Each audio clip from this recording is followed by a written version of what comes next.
ልጆትን ከፍተኛ የሆነ የዘር ፍሬ ህመም ካጋጠመው ይሄ ቪዲዮ ለእናንተ ነው። ሰላም፣ ዶክተር አባይ ይባላለሁ።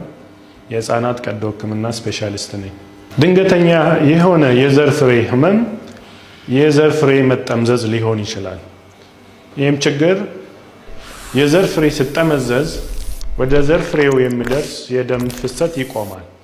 ይሄ ደግሞ ዘር ፍሬው እንዲሞት ያደርገዋል። በአጭር ሰዓታት ውስጥ በ4 እስከ 6 ሰዓት ውስጥ ሆስፒታል ድንገተኛ ክፍል ሄደው ካልታዩ የዘር ፍሬውን ሊያጡ ይችላሉ።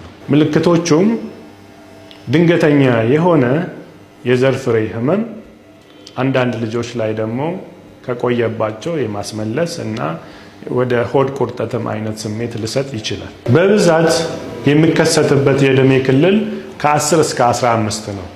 ፒክ ኤጁ 13 ነው። አንዳንድ ጊዜም ጨቅላ ህፃናት ላይም ሊከሰት ይችላል። እነሱ ላይ ሲከሰት ምልክቶቹ የዘር ፍሬ ቦታው ማበጥና መቅላት ሊሆን ይችላል። የዘር ፍሬ መጠምዘዝን ከተጠራጠሩ ጊዜ ሳያጠፉ ወደ ህክምና ተቋም ሄደው ልጆትን ቢያሳዩ በጣም የተሻለ ነው። እኛ ጋም ከመጡ የተሟላ ህክምናና ሰርጂካል ሰርቪስ በሰዓቱ ያገኛሉ።